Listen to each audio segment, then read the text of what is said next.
Pirmahan mo na ito. Huwag mong pairalin ang pagiging emosyonal mo dahil wala itong puwang sa pamilya namin. Isang pirasong papel lang iyan, kapalit ng katahimikan ng lahat. Huwag kang mag-inarte, Winona. Bayad na ang utang na loob mo sa amin sa loob ng 10 taon. Ang boses ni Doña Amalia ay tila talim ng labaha na humihiwa sa malamig na hangin ng penthouse suite na yon. Ramdam ni Winona ang biglaang init at hapdi na gumuhit sa kaniyang kaliwang pisngi matapos siyang lapatan ng isang malutong na sampal ng ginang. Ngunit mas masakit ang katotohanang nakalatag sa kaniyang harapan. Ang kaniyang fiancé na si Javier, ang lalaking nakatakda niyang pakasalan bukas ng umaga, ay nakahandusay sa kama, walang malay at halos hubad, habang pinaliligiran ng mga gamot na hindi dapat naroon. At sa isang sulok, nakatayo ang kaniyang karibal na si Celestine na tila wala ring bakas ng pagsisisi habang nag-aayos ng kaniyang magulong buhok. Tiningnan ni Winona ang kaniyang sariling mga kamay. Naroon pa ang marka ng kaniyang surgical gloves, ang bakas ng 12 oras na pakikipagbuno sa kamatayan sa operating room para lamang makahabol sa huling fitting ng kaniyang gown. Pagod siya, gutom, at uhaw sa pagmamahal. Ngunit ang tanging sumalubong sa kanya ay ang amoy ng alak, ang halimuyak ng pabango ng ibang babae, at ang puot ng kanyang magiging biyenan. Ang stethoscope na nakasabit pa sa kanyang leeg ay tila naging isang mabigat na tanikala. Ito ang simbolo ng kaniyang pangarap, ang propesyong itinaguyod niya sa ilalim ng tulong ng mga Del Rosario, na ngayon ay ginagamit na sandata laban sa kanya. Nanigas ang kaniyang mga daliri. Hindi niya maramdaman ang kaniyang mga binti. Tila ang sahig na kaniyang kinatatayuan ay unti-unting naglalaho. Bakit? Ang tanging salitang lumabas sa kaniyang tuyot na labi. Mahina ito, halos isang bulong, ngunit puno ng bigat ng isang pusong unti-unting nagkakalas-kalas. Tumingin si Doña Amalia sa kaniya ng may halong pandidiri. Bakit? Dahil ikaw ay isang manggagamot lamang, Winona. Pinag-aral ka namin para pagsilbihan kami, hindi para maging balakid sa kaligayahan ng anak ko. Naglilibang lang ang bata bago ang kasal. Natural lang iyon sa mga lalaking nasa kaniyang posisyon. Pirmahan mo ang non-disclosure agreement na yan. Iligtas mo ang buhay ni Javier at itikom mo ang iyong bibig. Huwag mong hayaang ang iyong murang dignidad ang magpabagsak sa pangalang Del Rosario. Lumingon si Winona kay Javier, ang lalaking nangako sa kanya sa ilalim ng ulan. 10 taon na ang nakalilipas na hinding-hindi siya iiwan. Ang lalaking sinuportahan na niya nang pumanaw ang kaniyang mga magulang. Ngunit ngayon, sa bawat mabigat na paghinga nito, ramdam ni Winona ang layo ng kanilang mga mundo. Ang silid na ito, na puno ng karangyaan, ay naging isang madilim na bilangguan. Dahan-dahang lumapit si Celestine sa kanya. May bakas ng mapang-uyam na ngiti sa mga labi nito. Poor Winona, you're just a glorified maid in a white coat. Do you really think he loves you?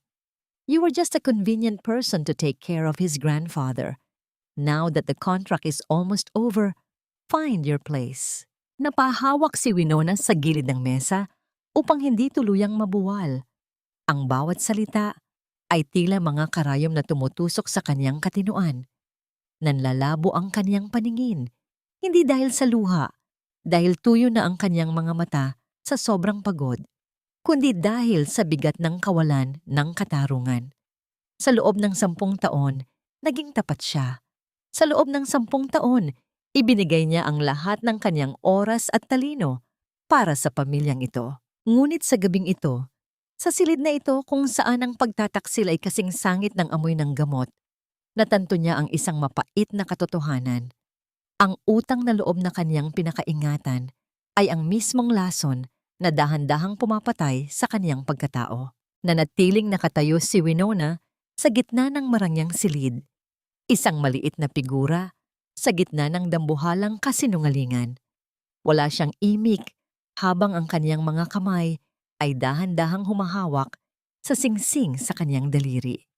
Ang brilyanteng kumikinang sa ilalim ng mga chandelier ay tila isang malamig na bato ng panunumbat. Kung ang pag-ibig ay isang operasyon, sa sandaling ito, ramdam ni Winona na ang kaniyang sariling puso ang nakaratay sa mesa. Dugo ang bumubukas at walang sinumang doktor ang makapagtatahi ng sugat na ito. Nanatili ang katahimikan sa silid, maliban sa tunog ng kaniyang sariling mabilis na tibok ng puso na tila sumisigaw sa kaniyang isipan. Hanggang kailan mo titiisin ang sakit para sa isang pamilyang hindi ka kailanman tinuring na tao? Ang bawat hakbang ni Winona sa malawak at marangyang pasilyo ng mansyon ng mga Del Rosario ay tila paghila sa isang kadenang gawa sa mabigat na bakal. Ang katahimikan ng bahay sa madaling araw na yon ay hindi nagbibigay ng kapayapaan. Sa halip, ito ay tila isang dambuhalang naghihintay na lamunin siya ng buo. Ang amoy ng mamahaling insenso sa sala ay humahalo sa amoy ng ospital na nanatili sa kaniyang balat. Isang paalala na sa loob ng 10 taon, ang kaniyang buhay ay hinati sa pagitan ng pag-aaral para maging doktor at ang pagiging pambayad utang sa pamilyang ito. Narito ka na pala. Akala ko ay balak mo pang magpalipas ng gabi sa labas para ipakita sa lahat kung gaano kakawawa. Napatigil si Winona sa paanan ng hagdan. Nakatayo roon si Doña Amalia. Suot ang kanyang sutlang pantulog. Hawak ang isang baso ng tsa. Walang bakas ng antok sa kanyang mga mata. Tanging ang nanunuot na panghuhusga. Tinatapos ko lang po ang aking mga gamit, Tita Amalia.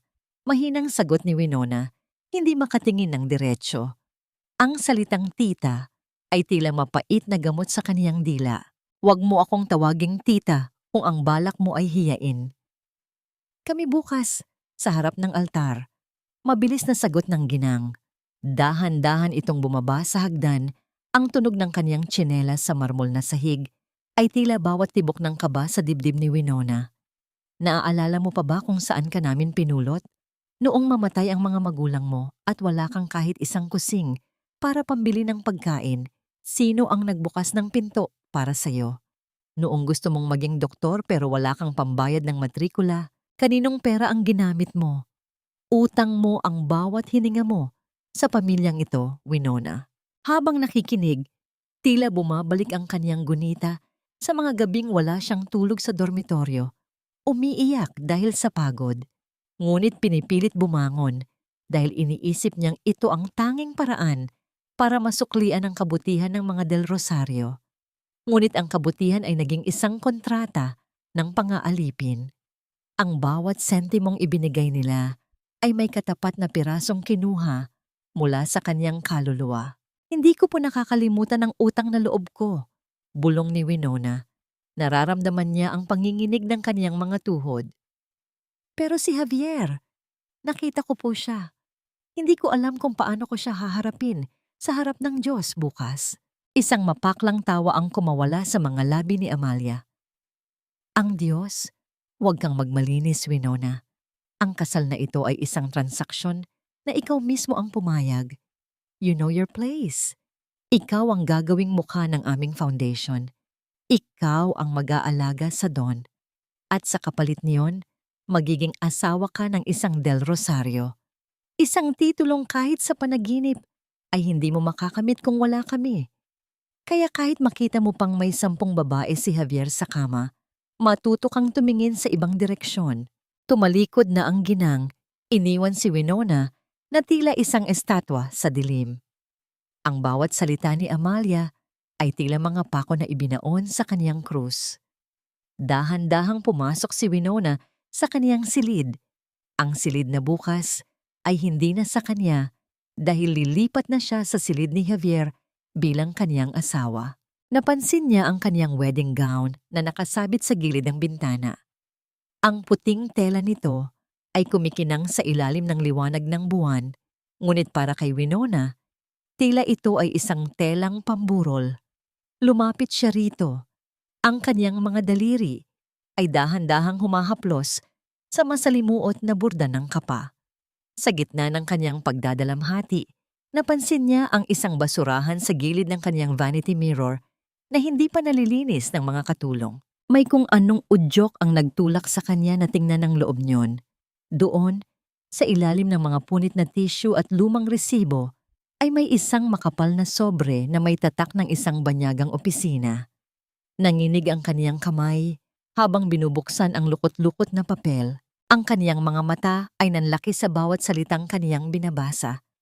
Ito ay isang marriage certificate mula sa Clark County, Las Vegas.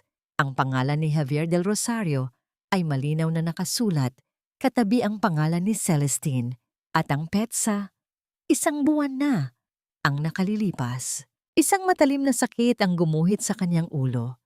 Ang kasal na pinaghandaan niya sa loob ng 1 taon, ang mga gabing tiniis niya ang pangmamaliit ni Amalia. Ang lahat ng pagsasakripisyo niya para maging karapat-dapat sa pamilyang ito.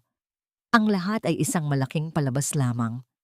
Bukas, nakatakda siyang ikasal sa isang lalaking kasal na sa iba. Napaupo si Winona sa sahig. Ang papel ay nahulog mula sa kanyang nanginginig na kamay. Ang katahimikan ng mansyon ay tila naging isang malakas na sigaw ng panloloko. Sa gitna ng kanyang panlalabo ng paningin, narinig niya ang mahinang tunog ng mga yabag sa labas ng kanyang pinto na sinundan ng isang mahinang pagkatok. "Hija, gising ka pa ba?" Ang boses ni Aling Rosa, ang matandang katulong na tanging nakakaunawa sa kanya. Hindi nakasagot si Winona. Nakatitig lamang siya sa marriage certificate na tila isang hatol ng kamatayan. Ano ang gagawin niya? Tatakas ba siya? O papayag siyang maging bahagi ng isang krimen para lamang sa utang na loob na ngayon ay tila sumasakal na sa kanyang leeg? Dahan-dahang bumukas ang pinto ng silid at ang liwanag mula sa pasilyo ay gumuhit ng isang mahabang anino sa sahig kung saan nakaupo si Winona.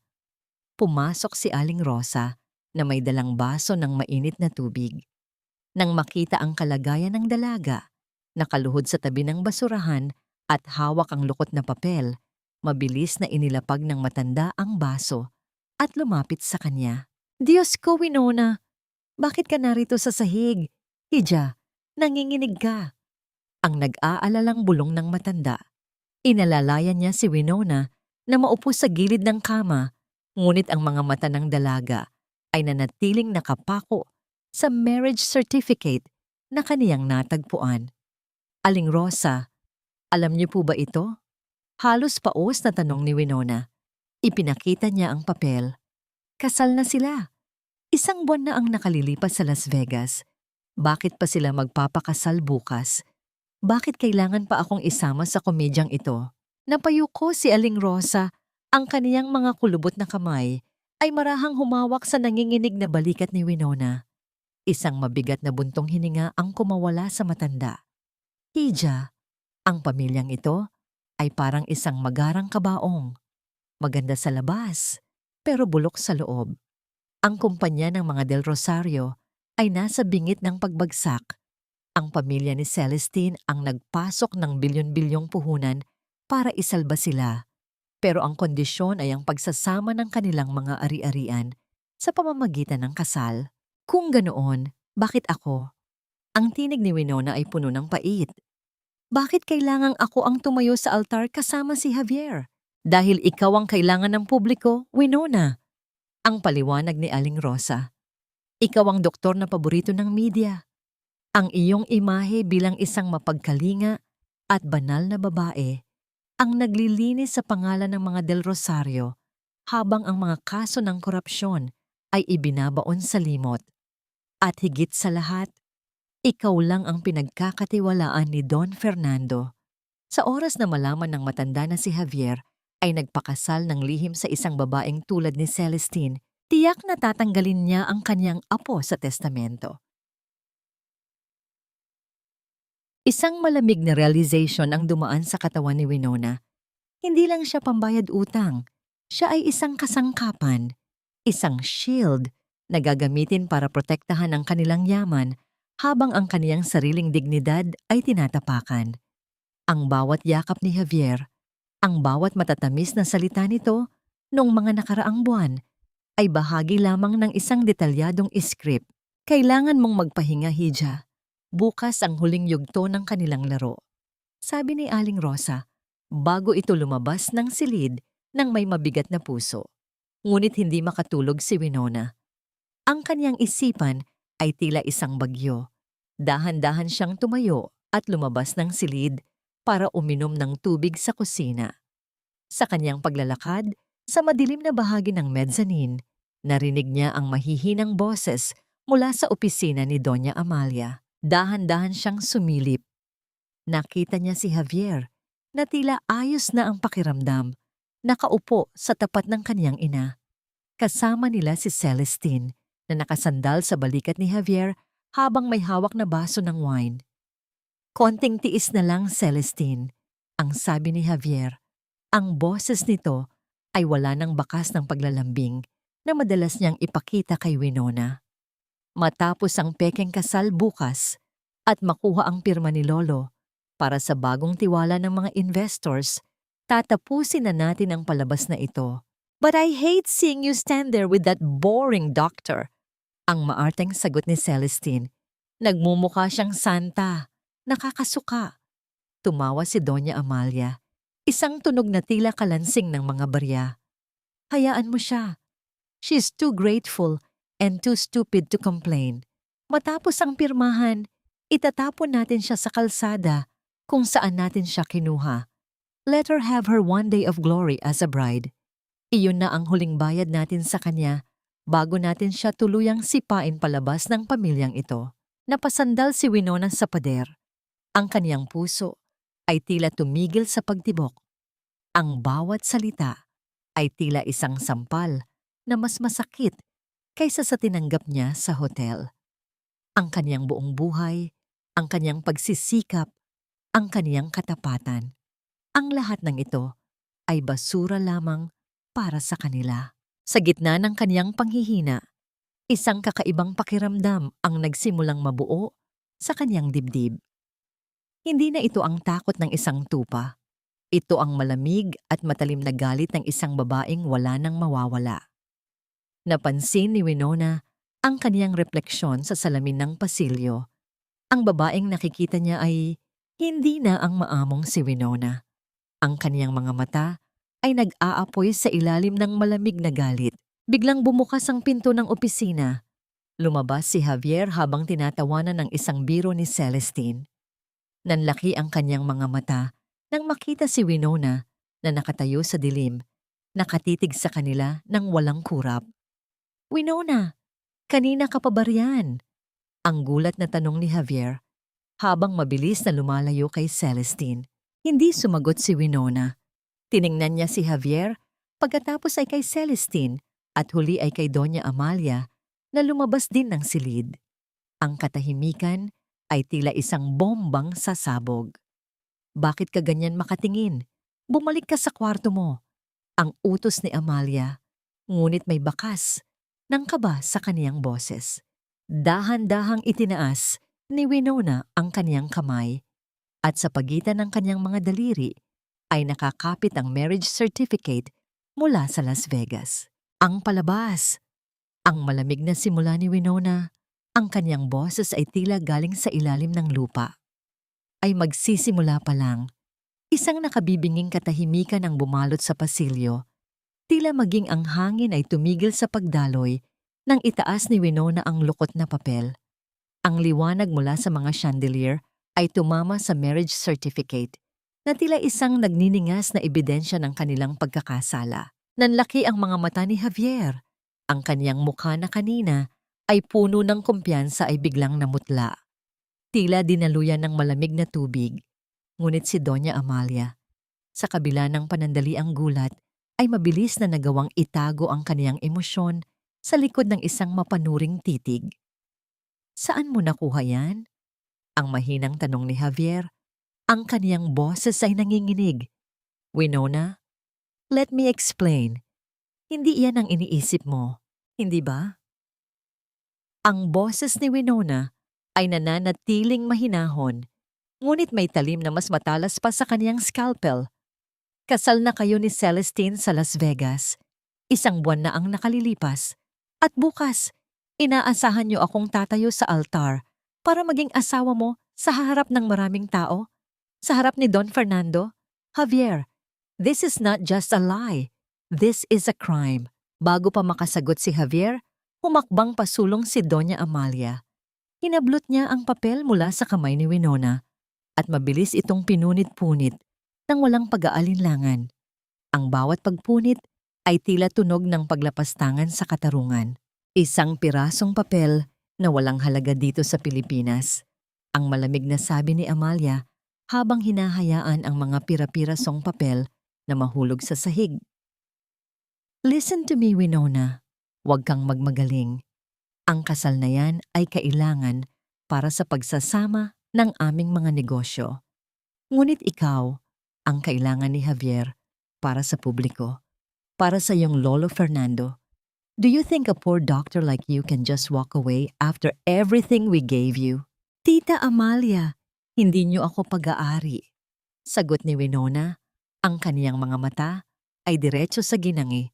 Hindi nga ba? Ang sabat ni Celestine na ngayon ay lumalapit na rin. Pero ang utang mo sa amin ay sapat na para bayaran ang buong buhay mo. Look at you. So pathetic. Kaya simula ngayon, masanay ka na. Dahil hindi lang si Javier ang titira dito sa mansyon, dito na rin ako mananatili. Nangunot ang noo ni Winona. Anong ibig mong sabihin? Simula ngayong gabi. Dito na muna titira si Celestine bilang aking personal assistant at nurse. Ang deklara ni Javier, hindi makatingin ng diretso kay Winona. Kailangan ko ng mag-aalaga sa akin dahil sa nangyari sa hotel at si Celestine ang nakakaalam ng aking mga kailangan. Isang malupit na biro. Ang tunay na asawa ay gagawing assistant, habang ang pekeng fiancé ang gagawing doktor. Pinilit ni Winona na lunukin ang kaniyang pride. Alam niyang hindi pa ito ang tamang oras para sumabog. Kailangan niyang maging matalino. Kinaumagahan, ang mansyon ay naging isang buhay na impyerno para kay Winona. Habang naghahanda ang lahat para sa kasal ng taon, si Celestine ay naglalakad sa bahay na tila ba siya ang reyna. Bawat utos nito sa mga katulong ay puno ng yabang at bawat sulyap nito kay Winona ay may halong pang-uuyam. Nagtungo si Winona sa kusina para ipaghanda ng espesyal na lugaw si Don Fernando. Ang tanging tao sa bahay na ito na itinuring siyang tunay na apo. Habang maingat niyang hinihiwa ang luya, naramdaman niya ang presensya ni Celestine sa kanyang likuran. "You're still here? I thought you'd have some dignity left to run away." Ang boses ni Celestine ay parang kalansing ng sirang kampana. Hindi siya pinansin ni Winona. Ipinagpatuloy niya ang kanyang ginagawa. Ang kanyang mga galaw ay tiyak at kalmado. Ang katahimikan ni Winona ay tila lalong nagpagalit kay Celestine. "Don't act like you're a saint, Winona. You're just a gold digger who used your medical skills to cling to a rich family." Ang patuloy na pangungutya ni Celestine. Lumapit ito sa kinalalagyan ng isang mamahaling florerang porselana sa tabi ng lababo. Isang antique na regalo pa ng yumaong asawa ni Don Fernando. "Huwag mong hawakan iyan, Celestine. Mahalaga yan kay Don Fernando," ang babala ni Winona. Isang mapanganib na ngiti ang sumilay sa mga labi ni Celestine. "Talaga? Then let's see who he believes." Sa isang mabilis na galaw, itinulak ni Celestine ang florera. Ang tunog ng nababasag na porselana ay bumasag sa katahimikan ng kusina. Tila bawat piraso nito ay nagtalsikan sa sahig gaya ng pangarap ni Winona. Kasunod nito ay ang isang malakas at nakabibinging tili ni Celestine. "Aray! Winona! Bakit mo ginawa iyon?" Ang sigaw ni Celestine habang mabilis na naupo sa sahig at nagkunwaring nasaktan. Agad na pumasok sa kusina si Javier at Doña Amalia. Kasunod ang ilang mga katulong. Nakita nila si Celestine na tila umiiyak sa gitna ng mga basag na porselana, habang si Winona ay nakatayo lamang, hawak pa rin ang kaniyang kutsilyo. "Anong nangyari dito?" Ang galit na tanong ni Javier. "Javier, si Winona." Nagalit siya nang sabihin kong Tulungan ko na siya sa pagluluto. Bigla niyang itinulak ang plorera sa akin. Muntik na akong masugatan. Ang pagsisinungaling ni Celestine, ang kanyang mga balikat ay nayayanig sa kunwaring pag-iyak. Tumingin si Javier kay Winona. Ang kanyang mga mata ay puno ng pagkabigo at galit. Winona, pati ba naman ang gamit ni Lolo? Idadamay mo sa selos mo. Mag-sorry ka kay Celestine. Ngayon din, nakatitig lamang si Winona kay Javier. Ang hapdi sa kanyang dibdib ay tila naging manhid na. Tumingin siya kay Doña Amalia na may bakas ng tagumpay sa mga mata. Sa sandaling iyon, alam ni Winona na ang bawat sulok ng bahay na ito ay naging kuta na ng kaniyang mga kaaway. Mag-sorry? Ang mahinang tanong ni Winona. Ang kaniyang boses ay malamig pa sa yelo. Javier, tignan mong mabuti ang mga mata ko. Sa tingin mo ba, may natitira pa akong dahilan para humingi ng tawad sa inyo? Sa gitna ng tensyon, isang malakas na tunog ng bell ang narinig mula sa itaas. Ang hudyat mula sa kwarto ni Don Fernando. Ngunit hindi ito ang ordinaryong tawag. Ito ay isang mabilis at sunod-sunod na tunog. Tila isang panawagan ng saklolo. Napatigil ang lahat. Ang mukha ni Winona ay biglang nagbago mula sa galit patungo sa matinding pag-aalala. Bilang doktor, alam niya ang ibig sabihin ng tunog na yon. Isang emerhensya. Ang bawat sunod-sunod at mabilis na tunog ng kampanilya mula sa itaas ay tila isang matalim na kutsilyo na humihiwa sa tensyon sa loob ng kusina. Para sa isang ordinaryong tao, ito ay isang nakakarinding ingay lamang. Ngunit para kay Winona, isang bihasang doktor, ito ay ang tinig ng isang buhay na unti-unting kumakawala. Nakalimutan ni Winona ang kaniyang galit. Nalimutan niya ang pait ng pagkaka-frame sa kanya ni Celestine. Mabilis siyang tumakbo paakyat ng hagdan. Ang kaniyang mga paa ay tila may sariling isip habang tinatahak ang pasilyo patungo sa silid ni Don Fernando. Sa likuran niya, naririnig niya ang mabibigat na yabag ni na Javier at Doña Amalia at ang mapagkunwaring pag-iyak ni Celestine na pilit pa ring humahabol. Nang buksan ni Winona ang pinto, sumalubong sa kanya ang isang nakapanlulumong tanawin. Si Don Fernando ay nakahandusay sa sahig, malapit sa kanyang kama. Ang kanyang muka ay kasing puti ng papel, ang kanyang mga labi ay nagkukulay ube. Ube na, at ang kanyang mga kamay ay mahigpit na nakakapit sa kanyang dibdib habang naghahabol ng hininga. Lolo! Ang sigaw ni Javier, ngunit nanatili itong nakatayo sa may pinto. Tila hindi alam ang gagawin. Huwag kayong lalapit! Bigyan niyo siya ng hangin! Ang deklara ni Winona sa isang awtoritadong boses. Lumuhod siya sa tabi ng matanda. Mabilis niyang kinapa ang pulso nito sa leeg. Mabagal, mahina, at hindi regular. Winona, anong nangyari sa kanya? Siguradong dahil ito sa ingay ng nabasag na plorera sa ibaba. Kasalanan mo ito. Ang hiyaw ni Doña Amalia, habang ang kanyang mga mata ay hindi nakatingin sa kalagayan ng kanyang biyenan, kundi sa mukha ni Winona. Tila naghahanap pa rin ng paraan para manisi. Hindi sumagot si Winona. Ang kanyang konsentrasyon ay nasa kanyang mga kamay. Nagsimula siyang magsagawa ng paunang lunas. Javier, tumawag ka ng ambulansya. Ngayon din, sabihin mo sa St. Jude Hospital na ihanda ang cardiac unit. Sabihin mo, si Dr. Winona ito. Ngunit sa halip na kumilos, nagkatinginan sina Javier at Doña Amalia. May isang saglit ng pag-aalinlangan sa kanilang mga mata na nagpatindig sa balahibo ni Winona. Isang katahimikang mas nakakatakot kaysa sa kahit anong sigaw. Wait, Winona! Ang harang ni Doña Amalia, ang kanyang boses ay biglang naging kalmado at mapanganib. Bukas na ang kasal. Kapag nalaman ng media na isinugod ang Don sa ospital, babagsak ang stocks ng kumpanya. Hindi ba pwedeng dito mo na lang siya gamutin? Doktor ka naman, di ba? Napatingin si Winona sa ginang ng may halong kilabot. Tita Amalia, inaatake sa puso si Don Fernando. Kailangan niya ng kagamitan sa ospital, hindi lang ng kamay ko. Mamamatay siya kapag hindi natin siya nailabas. Sigurado ka bang inaatake siya? O baka naman ginagawa mo lang itong dahilan para makatakas sa kahihiyan ng ginawa mo kay Celestine? Ang sabat ni Javier habang dahan-dahang lumalapit. Sa kaniyang paghakbang, hindi niya sinasadyang matapakan ng isang bagay sa sahig. Isang malutong na tunog ng nababali na bakal at plastik ang narinig sa loob ng tahimik na silid. Napatingin si Winona sa paanan ni Javier.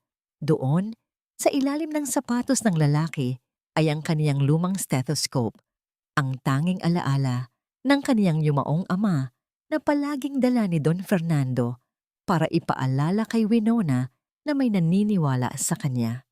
Ito ay luray-luray na, wasak, at hindi na mapapakinabangan na pahinto ang mundo ni Winona. Ang stethoscope na yon ay hindi lamang isang kagamitang medikal. Iyon ang kaniyang kaluluwa. At sa isang iglap, tinapakan iyon ng lalaking kaniyang minahal sa loob ng 10 taon nang walang kahit anong pag-aalinlangan. Ops!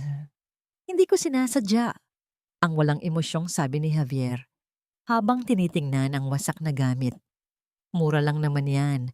Papalitan ko na lang bukas. Ang sakit na nararamdaman ni Winona ay biglang napalitan ng isang malamig na apoy.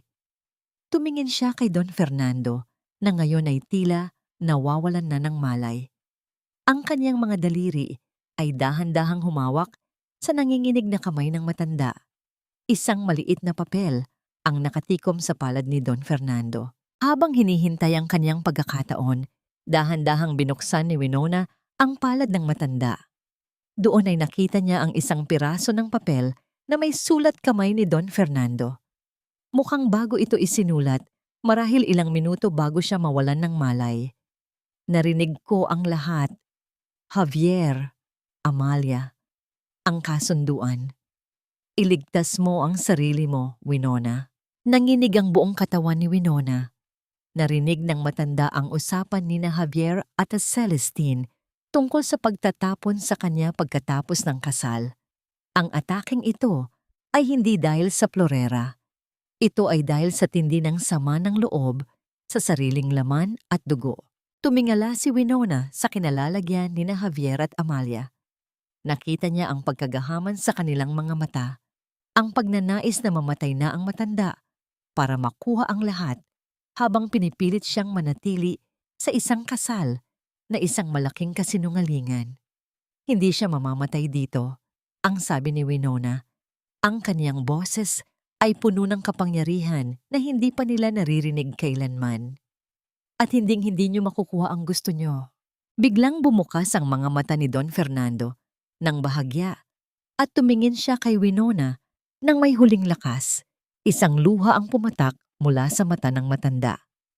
Javier, ang bulong ni Winona habang nakatitig sa wasak na stethoscope sa sahig. Huwag kang mag-alala sa pagpapalit ng stethoscope ko. Dahil simula sa sandaling ito, ang puso mo naman ang sisiguraduhin kong mawawasak. Sa labas, narinig na ang papalapit na wangwang ng ambulansya. Isang tunog na hindi tinawagan ni Javier, kundi ni Aling Rosa, na lihim na nakinig sa lahat. Ngunit habang inilalagay si Don Fernando sa stretcher, isang bagay ang nahulog mula sa bulsa ni Javier. Isang maliit na bote ng gamot na hindi pamilyar kay Winona. Ngunit alam niyang ito ang huling piraso ng puzzle ng kanilang kataksilan. Ang bawat mahabang tunog ng wangwang ng ambulansya na bumabasag sa katahimikan ng gabi ay tila isang malungkot na awit para sa gumuguhong mundo ni Winona. Sa loob ng sasakyan, habang mabilis na tumatakbo patungo sa ospital, ang tanging maririnig ay ang ritmo ng makinang sumusukat sa mahinang tibok ng puso ni Don Fernando. Nakaupo si Winona sa tabi ng kaniyang lolo. Mahigpit na hawak ang kaniyang nanginginig na kamay, habang sa kabilang panig naman ay si Javier na pilit na nagpapahid ng kunwaring luha. Bago pa sila makaalis sa mansyon, mabilis na dinampot ni Winona ang maliit na bote ng gamot na nahulog mula sa bulsa ni Javier. Ramdam niya ang lamig ng plastik sa kanyang palad, isang misteryong nakatago sa loob ng kanyang puting Amerikana. Alam niyang hindi ito ang oras para sa komprontasyon, ngunit ang bawat tingin niya kay Javier ay puno ng lason. Winona, please, iligtas mo si Lolo. Hindi ko mapapatawad ang sarili ko kung may mangyaring masama sa kanya. Ang pabulong na sabi ni Javier. Ang boses nito ay puno ng drama na tila ba may mga kamera na nakatutok sa kanila. Hindi lumingon si Winona. Ang kanyang paningin ay nakapako sa monitor. Huwag kang mag-alala, Javier. Gagawin ko ang lahat dahil kapag nabuhay siya, siya mismo ang magsasabi ng lahat ng katotohanang pilit ninyong ibinabaon. Biglang tumigil ang pag-ate ni Javier. Ang kanyang mukha ay naging seryoso at mapanganib sa ilalim ng aandap-andap na ilaw ng ambulansya. Ang kanyang katahimikan ay sapat na kumpirmasyon para kay Winona. Pagdating sa St. Jude Hospital, ang lugar kung saan iginagalang si Winona bilang isa sa pinakamahusay na surgeon, mabilis na kumilos ang medical team. Ngunit bago pa man nila maipasok si Don Fernando sa emergency room, hinarang sila ng isang marangyang sasakyan. Lumabas doon si Doña Amalia na tila hindi man lang nagmadali sa kanyang pag-aayos. "Sandali!"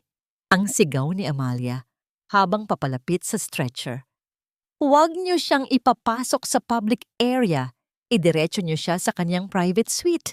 At Winona, siguraduhin mong walang media na makakaalam nito. Ang press release para sa kasal bukas ay nakaset na. Walang dapat magbago." "Tita Amalia, mamamatay ang Don!" Ang halos pasigaw na sagot ni Winona. "Kailangan niya ng agarang pagsusuri, hindi ng press release." "Gawin mo ang trabaho mo bilang doktor at gagawin ko ang trabaho ko bilang ulo ng pamilyang ito." Ang matigas na sagot ni Amalia. Sa gitna ng kanilang pagtatalo, dahan-dahang gumalaw ang mga daliri ni Don Fernando. Mabilis na lumapit si Winona. "Lolo, naririnig niyo po ba ako?" Idinilat ni Don Fernando ang kaniyang mga mata ng bahagya. Ang kaniyang paningin ay lumampas kina Amalia at Javier at tumitig ng diretso kay Winona. Sa gitna ng kaniyang panghihina, pilit niyang iginalaw ang kaniyang labi. Walang tunog na lumabas, ngunit malinaw ang kaniyang sinasabi sa pamamagitan ng kaniyang mga mata. Isang hiling para sa katarungan. "Patawad!" Ang tanging salitang lumabas sa bibig ng matanda bago siya muling mawalan ng malay, habang ang kaniyang kabilang kamay ay tila may gustong abutin sa kaniyang bulsa. Mabilis na iniutos ni Winona ang pagpasok sa Don sa loob. Ngunit sa gitna ng kaguluhan, isang nurse ang lumapit kay Winona at may iniabot na isang folder. Ito ay ang paunang resulta ng pagsusuri sa kinalabasan ng aksidente ni Javier sa hotel noong nakaraang gabi. Nang buksan ni Winona ang folder, tila tumigil ang pagdaloy ng kaniyang dugo. Ang mga gamot na natagpuan sa katawan ni Javier ay may kaparehong chemical compound sa boteng nakuha niya sa sahig ng mansyon kanina. Ngunit may isang bagay na mas nakakagimbal. Ang gamot na yon ay hindi pampasigla, kundi isang uri ng gamot na dahan-dahang nagpapahina sa puso ng isang matanda kapag naihalo sa pagkain. Napalingon si Winona kay Javier na ngayon ay seryosong nakikipag-usap sa kanyang ina sa dulo ng pasilyo.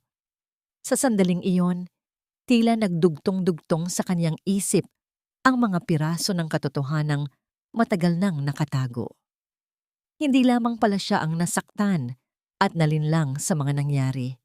Unti-unti niyang napagtanto na maging ang kanyang lolo ay maaaring naging biktima ng panlilinlang at pansariling interes ng mga taong dapat sana ay nagmamalasakit dito. Bumigat ang kanyang dibdib. Ang mga pangyayaring dati niyang itinuturing na mga simpleng hindi pagkakaunawaan ay ngayon ay nagmumukhang bahagi ng mas malalim na lihim na matagal nang ikinukubli ng pamilya. Habang pinagmamasdan si Javier sa malayo, isang nakakabahalang tanong ang paulit-ulit na umaling-aungaw sa kaniyang isipan. Hanggang saan kayang umabot ang isang taong inuuna ang kapangyarihan at kayamanan kaysa sa sariling pamilya? At sa unang pagkakataon, naramdaman ni Winona na ang laban na kanyang kinakaharap ay mas malaki at mas masalimuot kaysa sa kanyang inaakala. Sa sandaling iyon, lumapit ang cardiologist ng ospital kay Winona nang may seryosong mukha. Dr. Winona, ang kalagayan ni Don Fernando ay kritikal. May bumarang malaking ugat sa kaniyang puso na kailangang operahan sa loob ng susunod na 2 oras. Ngunit may problema. Ang kaniyang legal health proxy ay si Javier at tumatanggi si Javier na pirmahan ang pahintulot para sa operasyon. Nanlamig ang buong katawan ni Winona. Tumakbo siya patungo kay Javier at Amelia. Bakit ayaw niyong pumirma? Mamamatay siya kapag hindi na operahan ngayon din. Tumingin si Javier sa kanya. May isang mapanirang ngiti sa kanyang mga labi. Winona, masyadong delikado ang operasyon ayon kay Mama. Mas mabuting hayaan na muna natin siyang magpahinga at saka bukas ang kasal natin. Paano tayo makakapag-celebrate kung ang Don ay nasa loob ng operating room? Javier, buhay niya ang nakataya rito. Ang sigaw ni Winona habang umaagos ang luha ng galit. Buhay niya kapalit ng pagsunod mo. Ang bulong ni Amalia sa kanyang tainga. Sapat lang para siya lang ang makarinig. Pirmahan mo ang kontrata ng kasal at ang waiver na hinding-hindi mo ilalabas ang nangyari sa hotel at hahayaan naming operahan mo ang Don.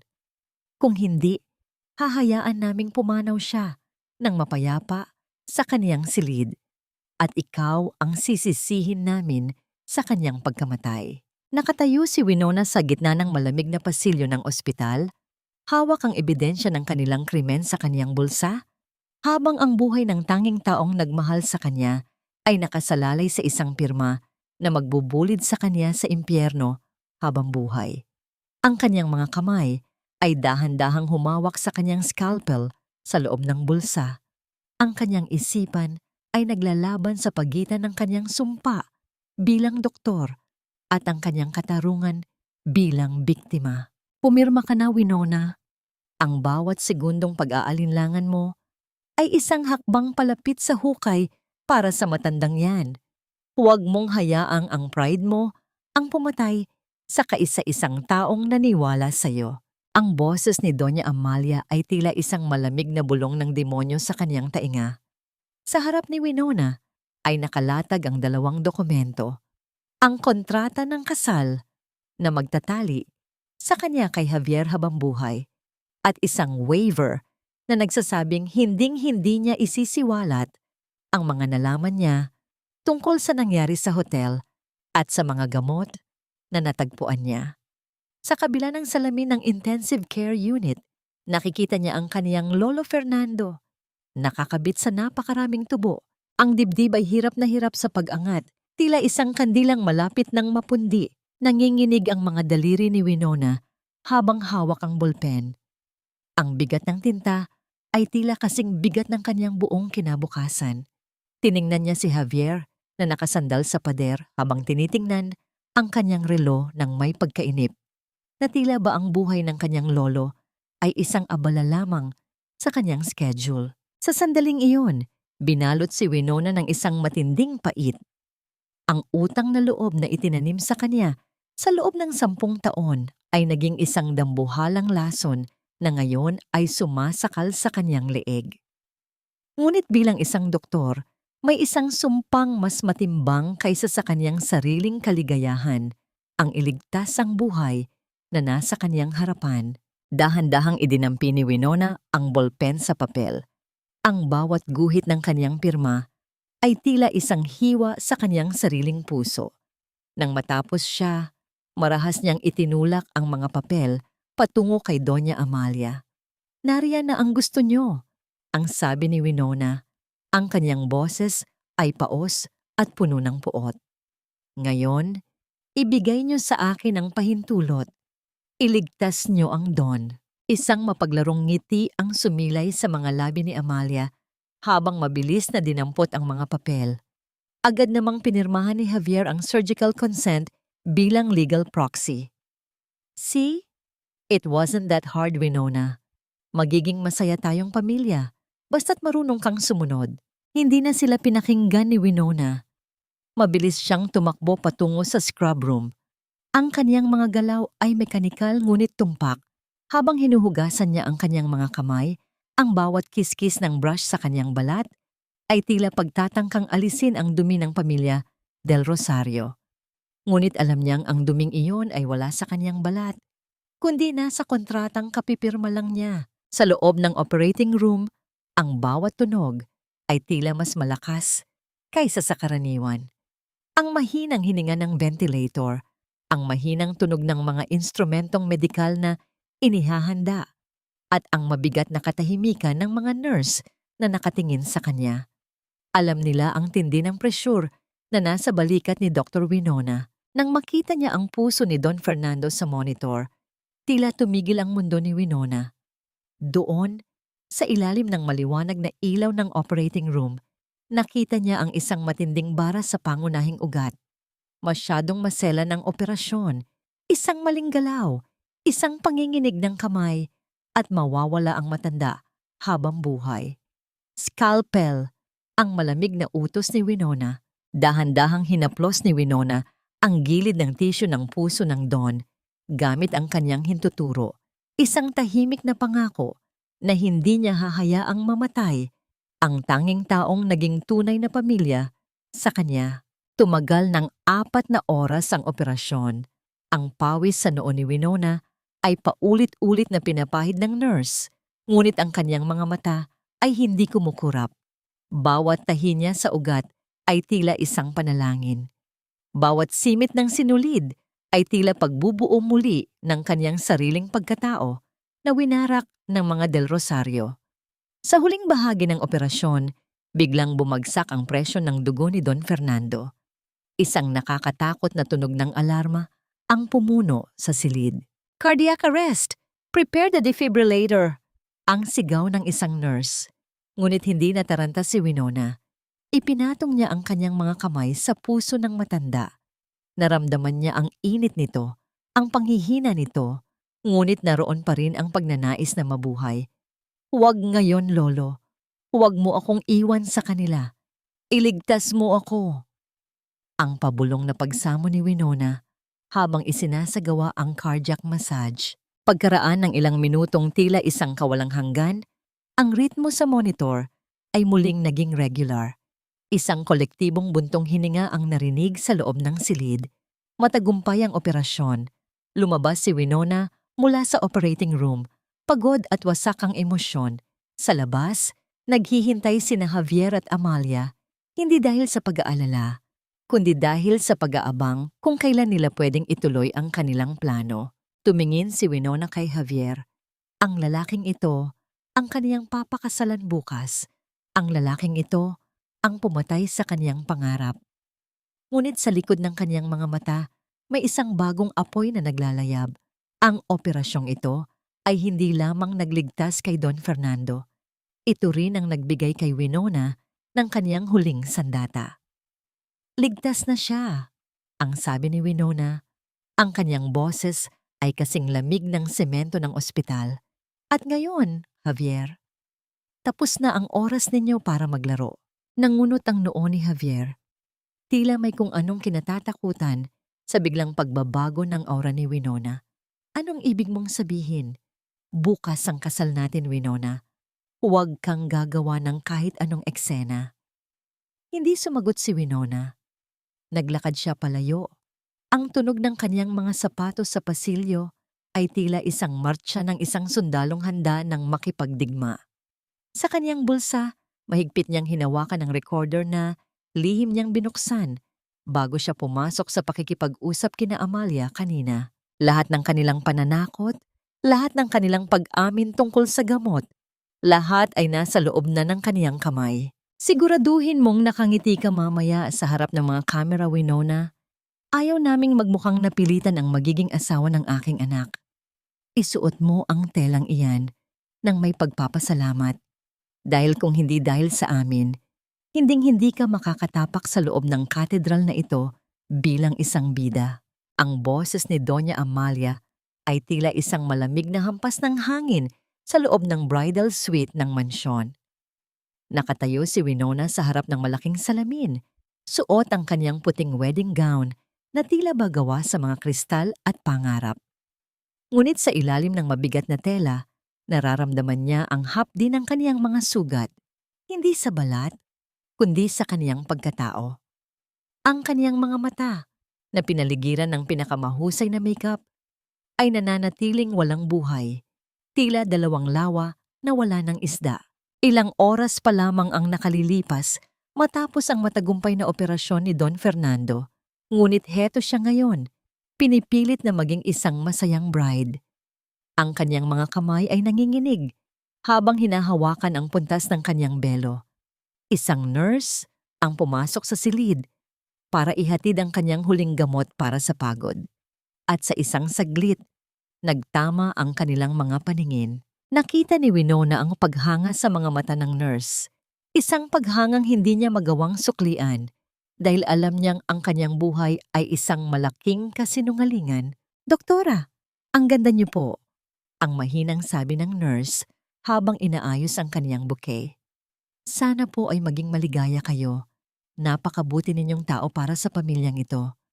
Ngumiti si Winona, isang ngangiting hindi umabot sa kaniyang mga mata. "Salamat, Lara. Ang kabutihan ay minsan may mabigat na presyo." Nang makaalis ang nurse, pumasok naman si Javier.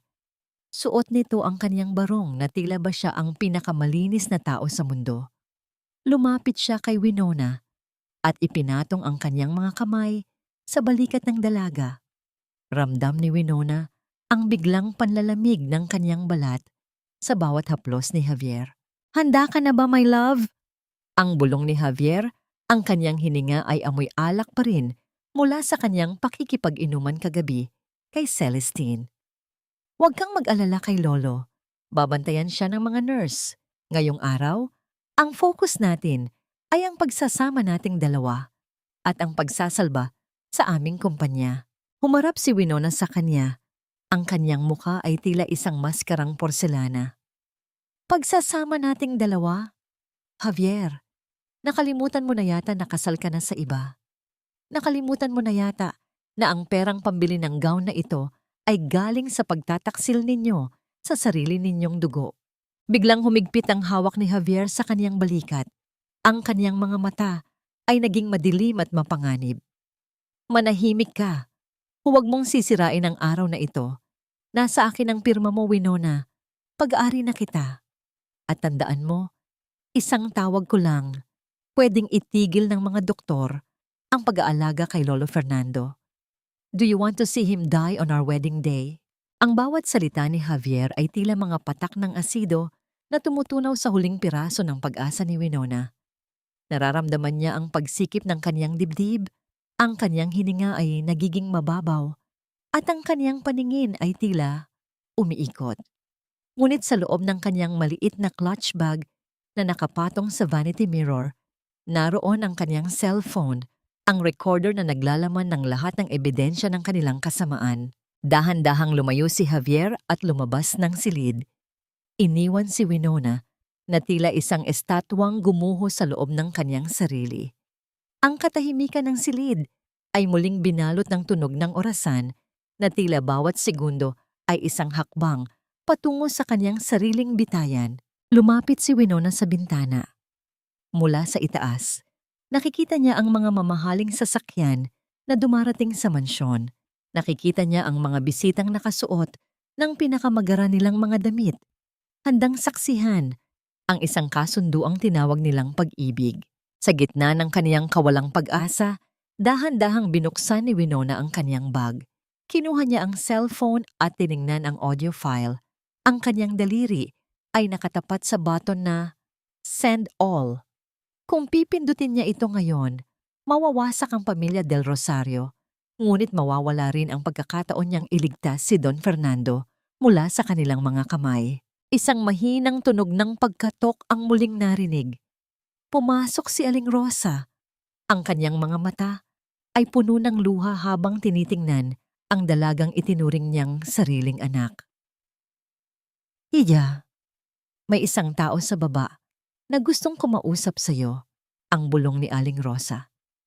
Isang abogado na pinapunta ni Don Fernando bago siya mawalan ng malay.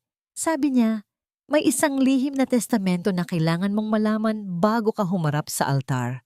Napatigil ang tibok ng puso ni Winona. Isang lihim na testamento? Ang pag-asang tila namatay na ay biglang nagkaroon ng munting kislap. Ngunit sa labas, narinig na ang malakas na tunog ng kampana ng katedral sa tapat ng kalsada. Hudyat na ang seremonya ay magsisimula na sa loob ng 10 minuto. Kailangan ko siyang makita, Aling Rosa, ang determinadong sabi ni Winona. Ngunit hindi ka pwedeng lumabas. Binabantayan ni Amalia ang lahat ng pinto. Ang babala ng matanda. Nakatayo si Winona sa gitna ng silid. Suot ang kaniyang puting gown. Ang kanyang puso ay naglalaban sa pagitan ng pagtakas para sa katotohanan o ang pagmartsa patungo sa kanyang sariling impyerno para sa kaligtasan ni Don Fernando.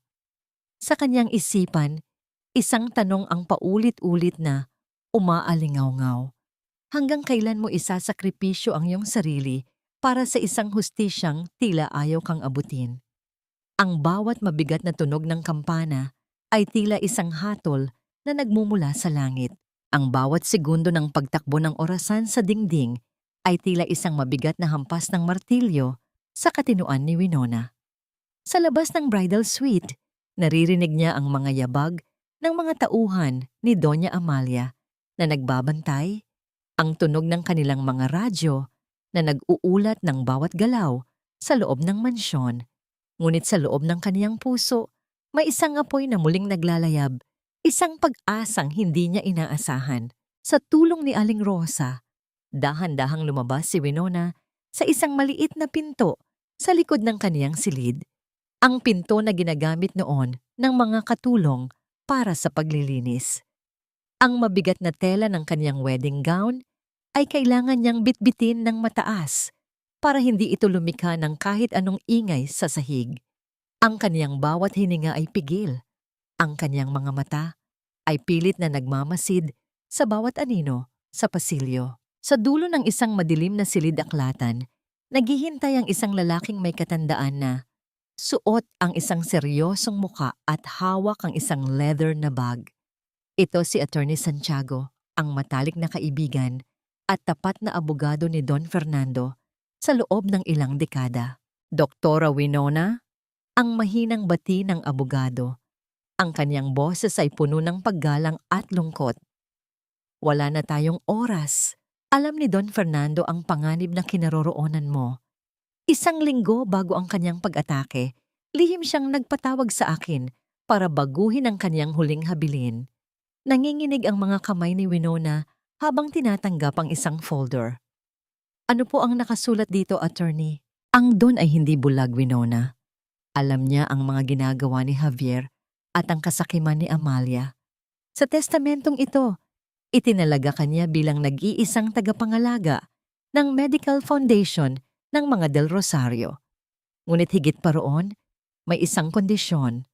Ang lahat ng ari-arian ng Don ay mananatiling naka-freeze hanggat hindi napatutunayan na ang kasal ni Javier ay legal at walang bahid ng pandaraya.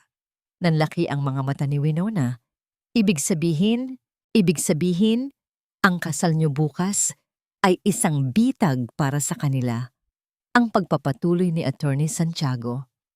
Kapag itinuloy mo ang kasal, na alam mong peke dahil kasal na si Javier sa iba, mawawalan sila ng karapatan sa bawat sentimo ng Don.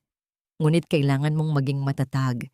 Kailangan mong harapin ang altar para magkaroon ng legal na basihan ang iyong reklamo sa ilalim ng VADUC at fraud.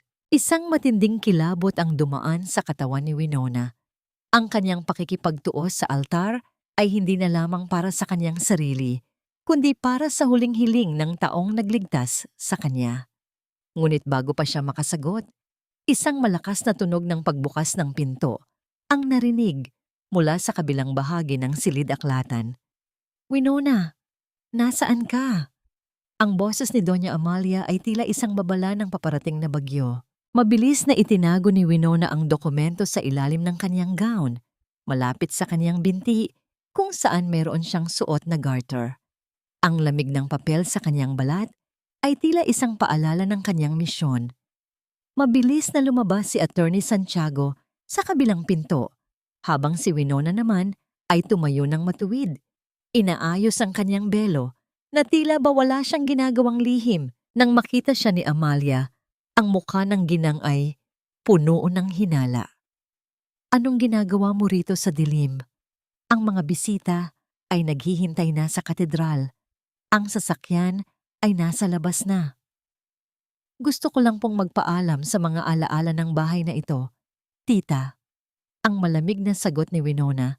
Ang kaniyang boses ay hindi na nanginginig. Tiningnan siya ni Amalia mula ulo hanggang paa. Tila may hinahanap na mali. Ngunit bago pa ito makapagsalita muli, lumitaw si Celestine mula sa likuran nito. Suot ang isang pulang damit na tila ba siya ang bida sa trahedyang ito. Hayaan mo na siya, tita. Siguro ay sinusubukan niyang mag-ipon ng lakas para hindi siya himatayin sa harap ng altar mamaya. Ang pang-uuyam ni Celestine habang lumalapit kay Winona. Dinampot nito ang isang dulo ng belo ni Winona at tiningnan ito ng may pandidiri. Napakaganda ng tela. Sayang lang. At ang magsusuot ay isang hamak na tauhan lang namin. Ngumiti si Winona, isang ngiting puno ng lihim na tagumpay. Ang tela ay pwedeng palitan, Celestine. Pero ang katotohanan, kahit gaano mo itago, ay laging hahanap ng paraan para lumabas. Napakunot ang noo ni Celestine, ngunit bago pa siya makasagot, hinila na ni Amalia si Winona palabas. Ang bawat hakbang patungo sa naghihintay na limousine ay tila bawat tibok ng isang orasan na patungo sa pagsabog. Pagdating sa katedral, ang tunog ng organ ay pumuno sa bawat sulok ng dambuhalang simbahan. Ang amoy ng mga bulaklak ay nakakahilo at ang mga ilaw ng mga kamera ay tila mga bituin na bumubulag sa kaniyang paningin. Nakatayo si Javier sa dulo ng aisle. Suot ang kaniyang mapanlinlang na ngiti, habang ang buong alta lipunan ng Maynila ay nakasaksi. Habang naglalakad si Winona ng mag-isa sa gitna ng aisle, bawat mata ay nakatitig sa kanya. Ang bigat ng gown ay tila wala na, dahil ang kaniyang isipan ay nakatuon sa recorder sa kaniyang kamay at sa dokumento sa kaniyang binti. Narating niya ang tapat ni Javier. Inabot ni Javier ang kaniyang kamay, isang kamay na malamig at puno ng kasalanan. Sa sandaling iyon, ang pari ay nagsimula ng magsalita. Mga kapatid, tayo ay narito ngayon para saksihan ang pag-iisang dibdib nina Javier at Winona. Ang bawat salita ng pari ay tila isang echo sa loob ng isipan ni Winona. Tumingin siya sa paligid. Nakita niya si Doña Amalia na nakaupo sa unang hanay, may bakas ng tagumpay sa mukha. Nakita niya si Celestine na nakasilip sa isang sulok, may mapanirang ngiti. Ngunit nang dumating ang sandali na kailangang magsalita ni Winona, ang katahimikan sa loob ng katedral ay naging kasing tulis ng isang patalim. Winona, tinatanggap mo ba si Javier bilang iyong asawa? Sa hirap at ginhawa, hanggang sa kamatayan? Tumingin si Winona ng diretso sa mga mata ni Javier. Nakita niya ang kumpanya, ang yaman, at ang kasamaan sa loob ng mga matang yon. Dahan-dahan niyang kinuha ang kanyang cellphone mula sa nakatagong bulsa ng kanyang gown at ang kanyang boses ay umalingaw-ngaw sa buong katedral, mas malakas kaysa sa kahit anong organ. Ang kamatayan ay dumating na para sa inyong mga kasinungalingan, Javier. Ang bawat tao sa loob ng simbahan ay napasinghap. Ang mga kamera ay nagsimulang mag-flash ng mabilis. Ang pintuan ng katedral ay biglang bumukas ng malakas at ang sikat ng araw mula sa labas ay gumuhit ng isang mahabang liwanag patungo sa altar. Ang bawat bulong-bulungan ng mga panauhin sa loob ng katedral ay tila dambuhalang alon na humahampas sa mga pader ng katedral, habang ang mga kamera ng media ay tila mga bituing nag-uunahang mag-flash sa direksyon ng altar. Ang mukha ni Javier ay naging kasing puti ng pader. Ang kaniyang mga labi ay nanginginig sa pagitan ng galit at takot. Ang katahimikan ng pari ay tila isang hatol na naghihintay na mabigkas. Winona, ano bang pinagsasabi mo? Nasisiraan ka na ba ng bait? Isuot mo ang singsing. Ang pabulong ngunit mariing utos ni Javier, ang kaniyang mga mata ay nanlilisik habang pilit na hinahawakan ng kamay ni Winona. Ngunit bago pa man niya mahawakan ng dalaga, marahas na binawi ni Winona ang kanyang kamay. Sa isang mabilis na galaw, inilapit niya ang kanyang cellphone sa mikropono ng altar. Ang bawat tao sa loob ng simbahan ay napatigil, pati ang paghinga ng mga nasa unang hanay ay tila huminto. Isang pamilyar na boses ang umalingaw-ngaw sa buong katedral, ang boses ni Doña Amalia at Javier mula sa kanilang usapan kagabi. Iligtas mo ang buhay ni Javier at itikom mo ang iyong bibig. Huwag mong hayaang ang iyong murang dignidad ang magpabagsak sa pangalang Del Rosario. Sinundan ito ng boses ni Javier. Wait for the fake wedding, then we'll kick her out. She's too grateful and too stupid to complain. Ang mga boses ay tila mga kulog na tumitibag sa prestihiyo ng pamilya Del Rosario. Nakita ni Winona ang pagbagsak ng balikat ni Doña Amalia mula sa kanyang kinauupuan. Ang mukha ng ginang ay puno ng kilabot habang ang kanyang mga mata ay naghahanap ng matatakbuhan. Si Celestina naman na nakatayo malapit sa pinto ay dahan-dahang umaatras, tila nagnanais na lamunin na lamang siya ng lupa. Ang kasunduang ito ay hindi pag-ibig, ang deklara ni Winona. Ang kaniyang boses ay malinaw at buo, umaalingaw-ngaw hanggang sa pinakadulong bahagi ng simbahan. Ito ay isang krimen. Ang lalaking ito na nakatayo sa harap niyo ay kasal na sa iba. At ang pamilyang ito ay dahan-dahang pinapatay ang sarili nilang dugo para lamang sa yaman. Kasalanan mo ito! Ang sigaw ni Doña Amalia habang tumatayo at sumusugod patungo sa altar. Mapagwalang utang na loob pagkatapos ng lahat ng itinulong namin sa iyo. Ngunit bago pa man makalapit si Amalia, humarang na ang ilang mga kalalakihan na nakauniforme ng pulis, kasunod si Attorney Santiago. Ang tunog ng kanilang mga sapatos sa marmol na sahig ay tila isang martsa ng katarungan. Doña Amalia, Javier del Rosario, ang boses ng isang opisyal ay seryoso at walang emosyon. Kailangan ninyong sumama sa amin para sa investigasyon tungkol sa paglabag sa VAWC Law, Republic Act 9,262 o ang Violence Against Women and Their Children Act, partikular sa aspeto ng psychological violence at economic abuse. Kasama na rin ang kasong bigami at attempted fraud laban kay Don Fernando. Nagkagulo ang mga panauhin. Ang mga reporter ay nagsimulang mag-unahan para makuha ang pinakamalapit na anggulo ng pagdakip. Nakita ni Winona ang pagkataranta sa mga mata ni Javier habang dahan-dahang inilalagay ng mga pulis ang kanyang mga kamay sa kanyang likuran. Ang singsing na kanina lang ay hawak niya ay nahulog sa sahig. Gumulong ito nang malayo hanggang sa mawala sa ilalim ng isa sa mga bangko ng simbahan. Winona, iligtas mo ako. Sabihin mo sa kanila na hindi totoo ito. Ang sigaw ni Javier habang hinihila siya ng mga pulis palabas ng altar. Ngunit nanatiling nakatayo si Winona, tinitingnan ng lalaking minahal niya sa loob ng 10 taon nang may halong pait at awa. Lumingon si Winona kay Doña Amalia na ngayon ay pilit na nagtatago ng kaniyang mukha mula sa mga flash ng kamera. Ang ginang na dati ay naghahari-harian sa kaniyang buhay ay tila isang maliit na bata na nawawala sa gitna ng bagyo. Ang utang na loob ko sa inyo ay binayaran ko na ng sarili kong dugo at luha sa loob ng 10 taon. Tita Amalia, ang malamig na sabi ni Winona.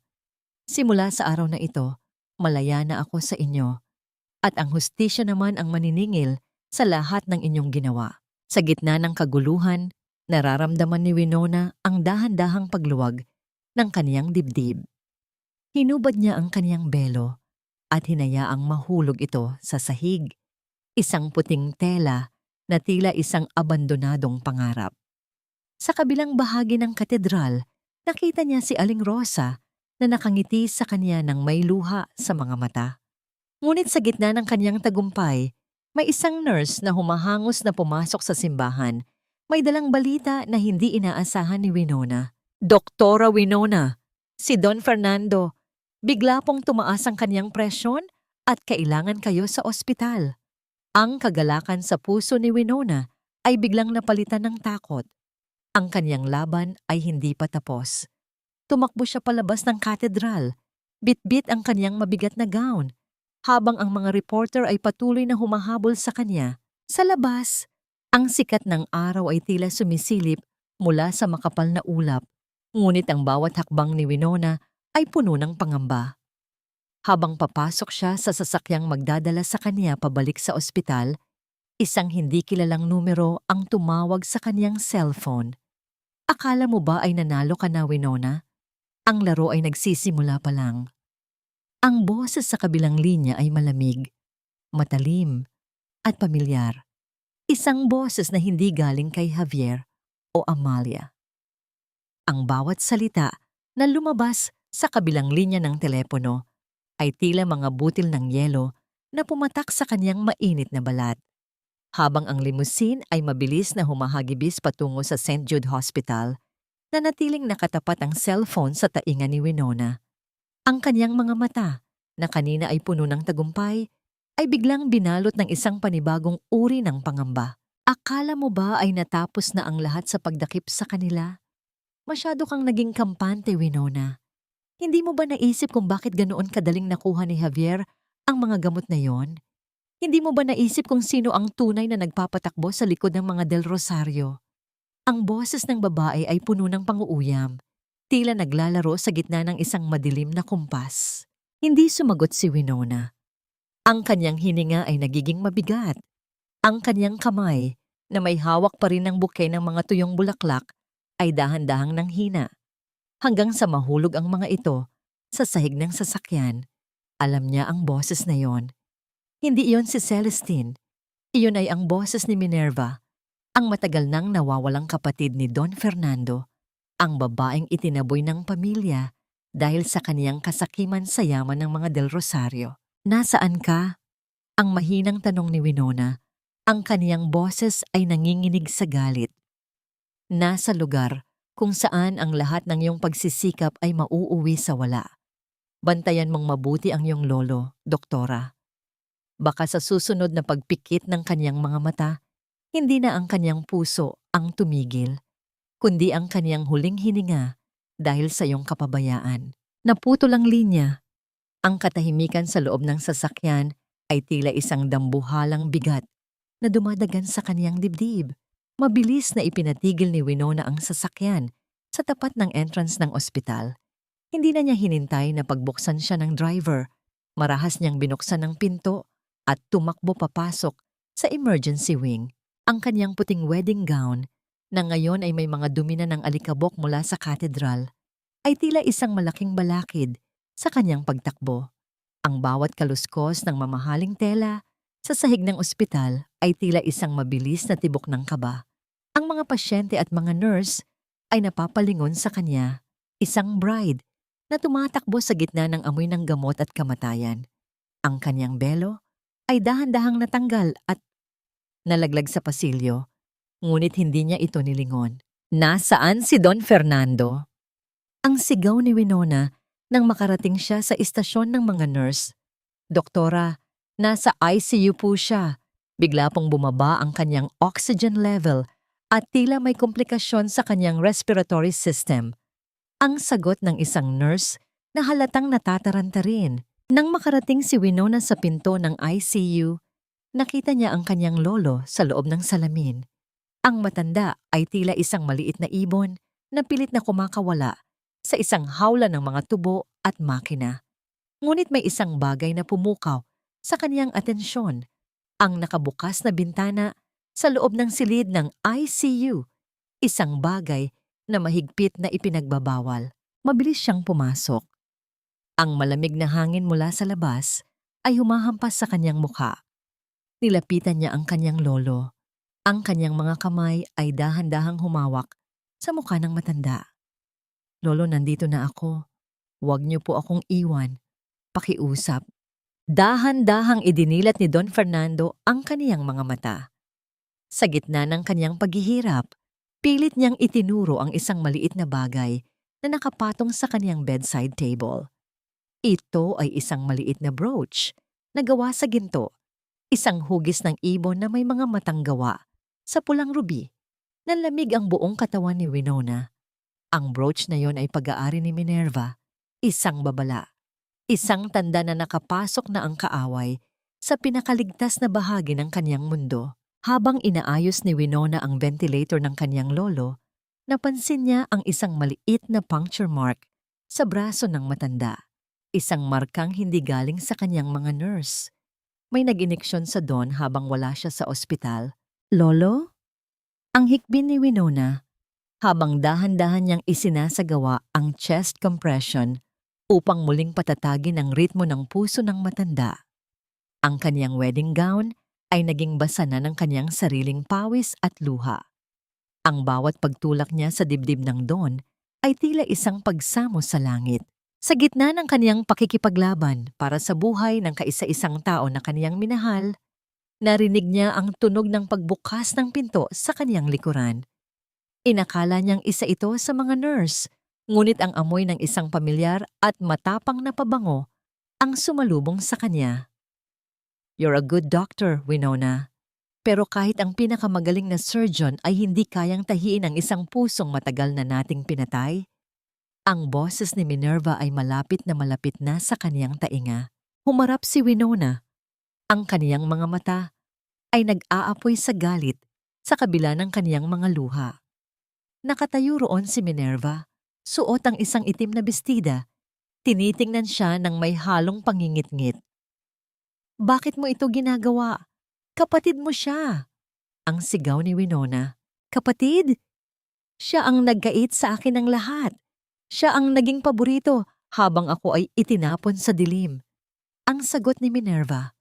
Ngayong wala na sina Javier at Amalia, ako na ang kukuha sa nararapat para sa akin. At ikaw, Winona, ikaw ang magiging mitya ng kaniyang huling hininga. Biglang tumunog ang mahabang alarma mula sa monitor ni Don Fernando. Isang tuwid na linya ang lumitaw. Ang bawat tunog ng alarma ay tila isang sigaw ng pagkatalo. Wag! Ang hiyaw ni Winona habang muling bumabalik sa kaniyang lolo. Ngunit sa sandaling iyon, naramdaman niya ang isang matulis na bagay na tumama sa kaniyang likuran. Isang hiringgilya, ang kaniyang paningin ay biglang lumabo. Ang kaniyang mga tuhod ay nanghina at dahan-dahan siyang napaupo sa sahig. Ang kaniyang puting gown ay dahan-dahang kumalat sa kaniyang paligid na tila isang lantang bulaklak. Ang huling nakita ni Winona bago siya mawalan ng malay ay ang nakangiting mukha ni Minerva habang dahan-dahang hinahaplos ang mukha ni Don Fernando. Ang katahimikan ng gabi ay binalot muli ng tunog ng mabilis na pagtakbo ng mga nurse sa pasilyo, ngunit sa loob ng silid ng ICU, ang tanging maririnig ay ang malamig na tawa ng isang babaeng matagal nang naghihintay ng kaniyang pagkakataon. Mamatay siya, Winona, at ang buong mundo ay maniniwalang ikaw ang may kasalanan. Isang doktor na nawala sa sarili sa mismong araw ng kaniyang kasal, na dahil sa sobrang emosyon ay naging pabaya at hinayaang malagutan ng hininga ang kaniyang pasyente. Ang mga salitang yon ni Minerva ay tila mga lason na dahan-dahang gumagapang sa isipan ni Winona habang ang kanyang katawan ay unti-unting sumusuko sa tindi ng gamot na itinurok sa kanya. Ang bawat mahaba at walang hinto na tunog ng monitor ni Don Fernando, ang nakatatakot na flatline, ay tila isang martilyo na bumabasag sa kaniyang huling pag-asa. Ramdam ni Winona ang lamig ng sahig ng ICU sa kaniyang pisngi. Ang kaniyang marangyang wedding gown, na simbolo sana ng isang bagong simula, ay nakakalat sa kaniyang paligid na tila isang wasak na pakpak ng anghel. Gusto niyang sumigaw, gusto niyang tumayo para ipagpatuloy ang pagre-resuscitate sa kaniyang lolo. Ngunit ang kanyang dila ay tila naging isang mabigat na bato at ang kanyang mga bisig ay walang lakas na parang mga tuyong sanga. Sa kaniyang malabong paningin, nakita niya ang mabilis na pagpasok ng mga nurse at ng resident doctor. Narinig niya ang kalansing ng mga metal na kagamitan at ang mabilis na pagtakbo ng mga sapatos sa tiles. Code Blue! Code Blue! Sa ICU! Ang sigaw ng isang boses na tila nanggagaling sa kabilang dulo ng isang mahabang lagusan. Dito nagsimula ang nakaririmarim na pag-arte ni Minerva. Ang babaeng kanina lang ay parang demonyo sa talim ng titig ay biglang napaluhod sa tabi ni Winona. May kasamang malakas na paghikbi at pag-iyak na tila ba siya ang pinakanasasaktan kamag-anak sa buong mundo. Diyos ko! Ang kuya ko! Tulungan niyo sila! Si Winona, bigla na lang siyang hinimatay habang sinusubukang gamutin ng Don. Mukhang hindi niya kinaya ang stress ng kasal. Ang boses ni Minerva ay puno ng mapanlinlang na pag-aalala. Sapat na para paniwalain ang lahat ng naroon. Nararamdaman ni Winona ang mga kamay ng mga nurse na pilit siyang iniaangat mula sa sahig. Gusto niyang ituro ang hiringgilya sa bulsa ni Minerva. Gusto niyang sabihin na may lason sa katawan ng kanyang lolo. Ngunit tanging isang mahinang ungol lamang ang lumalabas sa kanyang labi. Ang kanyang mga mata ay dahan-dahang pumipikit at ang huling imaheng kanyang nakita ay ang malungkot na mukha ni Don Fernando sa ilalim ng asul na ilaw ng ospital, tila namamaalam na sa kanya. Prepare the defibrillator! 200 joules! Clear! Ang malakas na utos ng doktor. Ang bawat pagtalbog ng katawan ni Don Fernando sa kama ay tila isang saksak sa puso ni Winona. Ngayon, ang matanda ang nangangailangan ng kanyang proteksyon, ngunit siya ay nakaratay at walang laban. Huling subok! 300 joules! Clear! Ang katahimikan sa loob ng ICU matapos ang huling shock ay tila isang dambuhalang kabaong na tumatakip sa kanilang lahat. Ang tanging maririnig ay ang mabilis na paghinga ng mga nurse at ang mabigat na tibok ng kaba sa dibdib ng bawat saksi. Dahan-dahan, isang mahinang tunog ang muling narinig mula sa monitor. Isa. Dalawa. Isang mahina at hindi regular na pintig. Nabuhay ang Don, ngunit ang kanyang kalagayan ay nananatiling kritikal na tila isang hibla na lamang ng sinulid ang humahawak sa kanyang buhay. Habang inilalabas si Winona sa ICU sakay ng isang stretcher, dumaan siya malapit kay Minerva. Sa isang saglit, dahan-dahang iniyuko ni Minerva ang kanyang ulo at bumulong sa tainga ni Winona. Isang bulong na mas nakakangilabot kaysa sa kamatayan. Mabubuhay siya para makita ang iyong pagbagsak, Winona. Dahil simula bukas, ikaw na ang pangunahing suspek sa pagtatangkang pagpatay sa kanya. Ang mga salitang iyon ang huling naririnig ni Winona bago siya tuluyang lamunin ng kadiliman. Sa labas ng ospital, ang ulan ay nagsimulang pumatak ng malakas. Tila nakikiramay sa isang bride na nawalan ng lahat sa gabi na dapat ay kaniyang pinakamasaya. Ang kanyang cellphone na naglalaman ng recorder ng lahat ng ebidensya ay naiwan sa sahig ng ICU. Isang maliit na bagay na ngayon ay dahan-dahang inaabot ng kamay ni Minerva. Sino ang makakapagsalita para kay Winona ngayong ang kanyang dila ay paralisado at ang kanyang ebidensya ay nasa kamay na ng kaaway? At paano niya patutunayan ang kanyang kawalang sala kung ang buong ospital ay naniniwalang siya ay nakaranas ng isang nervous breakdown? Gising na ang ating pasyente. O baka dapat kong sabihin, gising na ang salarin. Ang boses ni Minerva ay tila isang malamig na haplos ng hangin na may dalang amoy ng kamatayan. Nang dahan-dahang idilat ni Winona ang kanyang mga mata, ang puting kisame ng ospital ay tila umiikot. Ang kanyang paningin ay malabo at ang bawat tibok ng kanyang ulo ay tila isang dambuhalang martilyo na bumabasag sa kanyang bungo. Sinubukan niyang igalaw ang kanyang mga kamay, ngunit naramdaman niya ang malamig na bakal ng bed rails at ang mahigpit na pagkakatali ng kanyang mga pulso sa gilid ng kama. Nasa kanyang sariling ospital siya, sa lugar kung saan siya nagligtas ng libu-libong buhay, Ngunit ngayon ay nakaratay siya na tila isang kriminal. Ang kanyang wedding gown ay pinalitan na ng asul na hospital gown, isang kulay na kasing lamig ng kanyang nararamdaman. Nasaan? Nasaan ang lolo? Ang paos na tanong ni Winona. Ang kanyang dila ay tila tuyong papel at ang kanyang lalamunan ay mahapdi. Lumapit si Minerva sa kanyang tabi. Hawak nito ang cellphone na bigyan ni Winona, ang kaisa-isang sandata na naglalaman ng katotohanan. Sa harap ni Winona, dahan-dahang pinindot ni Minerva ang screen. Nakita ni Winona ang audio file ng pag-amin ni Javier at Amalia. Sa isang iglap, pinindot ni Minerva ang delete. Wala na, Winona. Gumuho na ang lahat ng pinaghirapan mo, sabi ni Minerva habang nakatingin sa monitor na ngayon ay blanko na. Sa isang iglap, nabura ang ebidensyang maaari. Sanang magtanggol sa'yo. May malamig na kasiyahan sa kanyang mga mata habang nagpapatuloy. Sa labas ng pintong ito, naghihintay ang mga investigador at ang hospital board. Kumalat na ang mga tsismis at maling impormasyon. Marami na ang naniniwala na nawalan ka ng propesyonal na paghusga at nagdulot ng kaguluhan sa loob ng ospital. Nanigas si Winona, hindi dahil naniniwala siya sa mga paratang, kundi dahil alam niyang ang isang kasinungalingang paulit-ulit na ikinakalat ay maaring magmukhang katotohanan sa mata ng publiko. Alam mo kung ano ang pinakamalungkot? Dagdag ni Minerva. Hindi nila tatanungin kung ano talaga ang nangyari. Mas madali para sa kanila na paniwalaan ang iskandalo kaysa hanapin ang katotohanan. Mahigpit na ikinuyom ni Winona ang kanyang mga kamao. Ngunit sa halip na magpadaig sa takot, may kakaibang katatagan na unti-unting nabuo sa kanyang loob.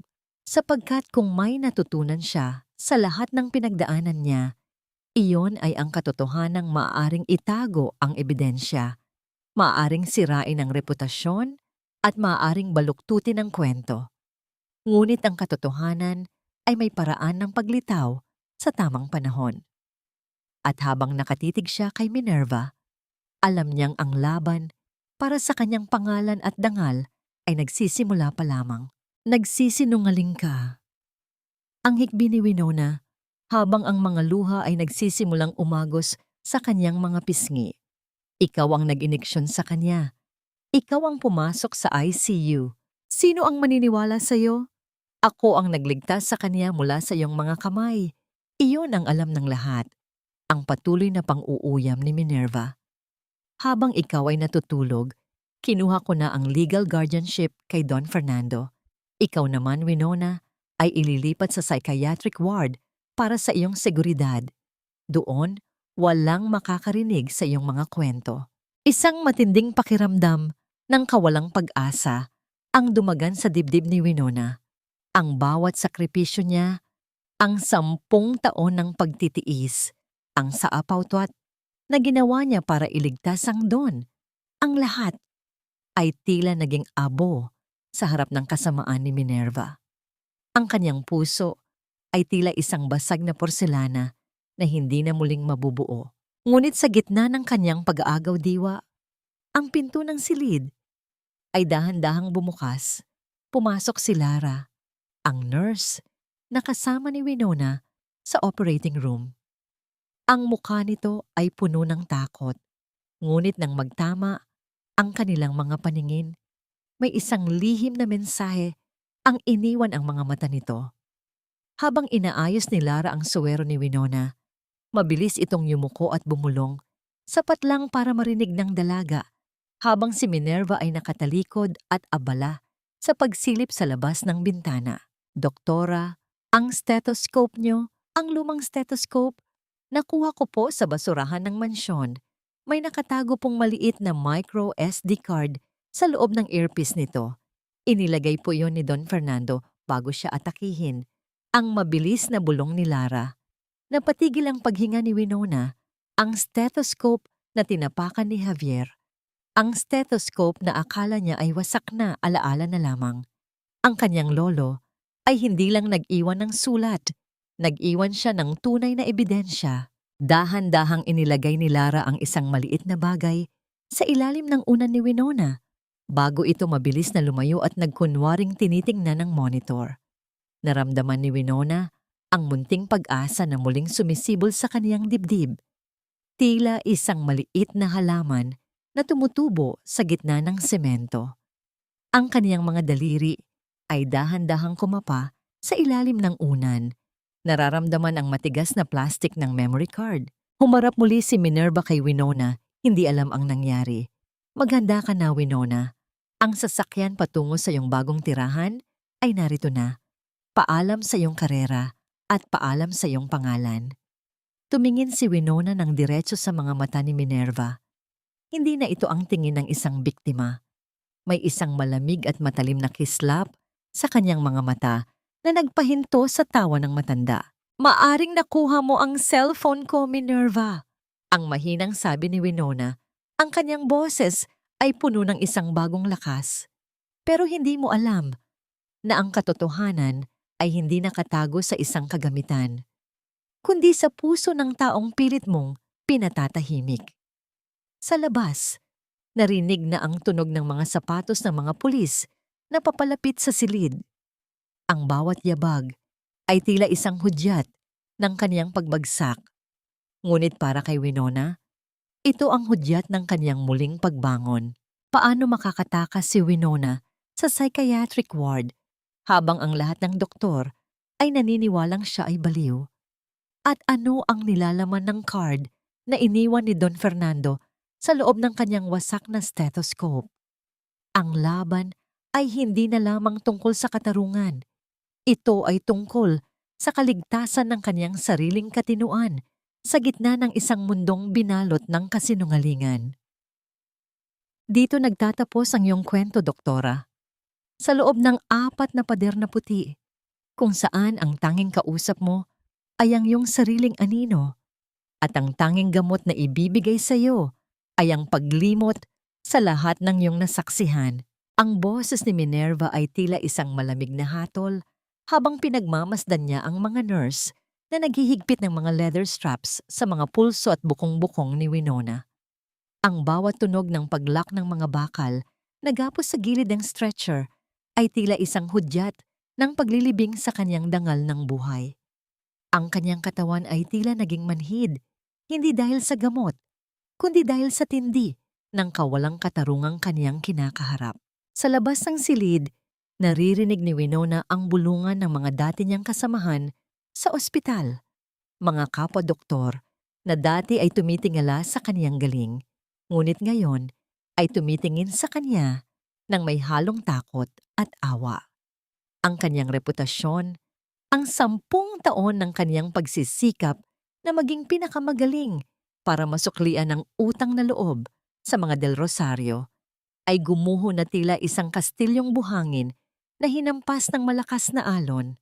Minerva, hindi ka magtatagumpay. Ang mahinang bulong ni Winona. Ang kaniyang mga mata ay nakapako sa kisame, ngunit ang kaniyang isipan ay nakatuon sa maliit at matigas na bagay na nakatago sa loob ng kaniyang palad. Napilit niyang ikinukubli sa ilalim ng puting kumot ng stretcher. Tumawa si Minerva, isang tunog na walang kaluluwa. Masyado kang idealista, Hija.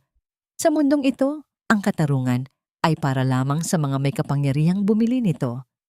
At sa oras na ito, ako ang may hawak ng lahat. Ang kumpanya, ang mansyon, at ang huling hininga ng iyong pinakamamahal na lolo. Habang dahan-dahang itinutulak ang stretcher palabas ng silid, dumaan sila sa madilim na pasilyo ng psychiatric wing. Ang tunog ng mga gulong sa tiles ay tila isang nakakatakot na ritmo ng pagkatalo. Ngunit nang makarating sila sa tapat ng elevator, biglang humarang si Aling Rosa at si Attorney Santiago, kasama ang 2 lalaking nakauniforme ng National Bureau of Investigation, NBI. Sandali lang! Ang baritono at seryosong boses ni Attorney Santiago ang pumuno sa tahimik na pasilyo. Ang paglilipat na ito ay kailangang itigil. Mayroon kaming bagong kautusan mula sa korte. Nalisik ang mga mata ni Minerva. Anong kalokohan ito? Ako ang legal guardian ni Don Fernando at ang may kapangyarihan sa pamilyang ito. Hindi na po, Madam Minerva, ang sagot ng isang opisyal ng NBI habang naglalabas ng isang dokumento. Mayroon kaming ebidensya na nagpapatunay ng inyong illegal na pakikialam sa medical records ni Don Fernando at ang pagtatangka ninyong ipasailalim sa sapilitang detensyon si Dr. Winona del Rosario nang walang sapat na basehang medikal. Sa gitna ng tensyon, dahan-dahang ibinukas ni Winona ang kaniyang palad. Inabot niya ang micro SD card kay Attorney Santiago, isang maliit na bagay, ngunit sapat na para yanigin ang buong pundasyon ng mga Del Rosario. Nariyan ang lahat, Attorney, ang paos na sabi ni Winona. Ang kaniyang boses ay nanginginig sa pagitan ng pag-asa at takot. Ang video ng pagpasok ni Minerva sa ICU, ang pag-iniksyon niya sa Don, at ang lahat ng lihim na transaksyon na itinago ni Don Fernando sa loob ng maraming taon. Biglang namutla si Minerva. Ang kanyang kumpiyansa ay tila bulana. Biglang naglaho. Sinubukan niyang hablutin ang card, ngunit mabilis siyang nahawakan ng mga opisyal. Ang katahimikan ng pasilyo ay napalitan ng kaniyang mga sigaw ng pagtanggi, mga salitang puno ng puot na tila lason na lumalabas sa kaniyang bibig. Kasinungalingan, gawa-gawa lang yan ng baliw na babaeng yan. Ang hiyaw ni Minerva habang dahan-dahang inilalagay ang mga posas sa kaniyang mga kamay. Hindi na siya tiningnan ni Winona. Sa halip, ang kaniyang paningin ay lumipat kay Don Fernando na dahan-dahan nang inilalabas mula sa ICU patungo sa isang mas ligtas na pasilidad. Sa sandaling iyon, dahan-dahang imulat ng Don ang kaniyang mga mata. Isang mahina, ngunit matatag na ngiti ang sumilay sa mga labi ng matanda habang nakatingin sa kaniyang apo. Nararamdaman ni Winona ang dahan-dahang pagluwag ng mga straps sa kaniyang mga pulso. Ang kalayaang akala niya ay nawala na habang buhay ay muling bumalik, dala ng isang katotohanang hindi kailanman kayang patayin ng kahit anong yaman. Gayunpaman, habang pinapanood ni Winona ang pag-alis ni Minerva na pinalilibutan ng mga pulis, isang huling babala ang ibinigay ng matanda. Huwag kang magdiwang, Winona.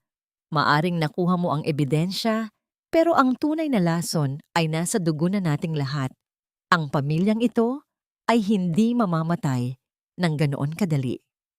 Ang mga salitang iyon ay tila isang sumpa na naiwan sa malamig na hangin ng ospital.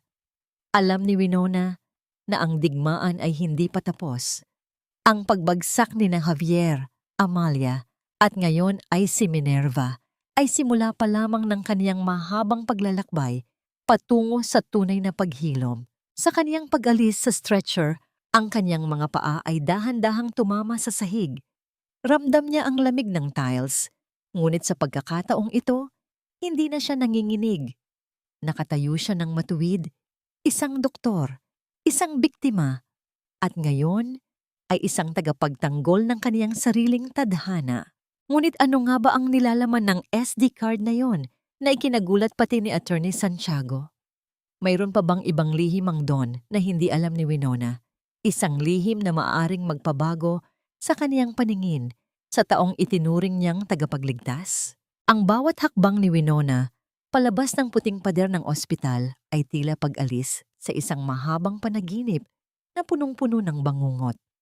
Ang sikat ng araw ay marahang humhalik sa kanyang balat, isang init na matagal na niyang hindi nararamdaman sa loob ng malamig na mansyon ng mga Del Rosario. Wala na ang kanyang marangyang wedding gown. Suot na niya ang isang simpleng puting blusa at maong, mga damit na nagpapaalala sa kanya kung sino siya bago siya naging isang bilanggo ng utang na loob. Sa loob ng opisina ni Attorney Santiago, ang katahimikan ay tila isang banal na sandali. Nakaupo si Winona sa harap ng isang laptop habang sa kanyang tabi ay si Aling Rosa na mahigpit na nakahawak sa kanyang balikat. Ang huling video file mula sa SD card ay handa ng i-play. Winona, hiha. Ang boses ni Don Fernando sa video ay mahina. Galing sa isang recordings na ginawa niya ilang linggo bago ang kaniyang operasyon. Ang kaniyang mga mata sa screen ay puno ng pagsisisi. Kung pinapanood mo ito, ibig sabihin ay huli na ang lahat. Patawarin mo ako. Noong bata ka pa, kinuha kita hindi lang dahil sa awa. Kinuha kita dahil ang iyong mga magulang ay namatay sa isang aksidente sa kumpanya na kinalaman ng aking anak at si Amalia. Pinagtakpan ko sila para sa pangalan ng pamilya at ang pag-aalaga ko sa iyo ay ang aking paraan ng paghingi ng tawad sa Diyos. Napatigil ang paghinga ni Winona. Ang bawat salita ng Don ay tila isang dambuhalang bato na bumagsak sa kaniyang dibdib.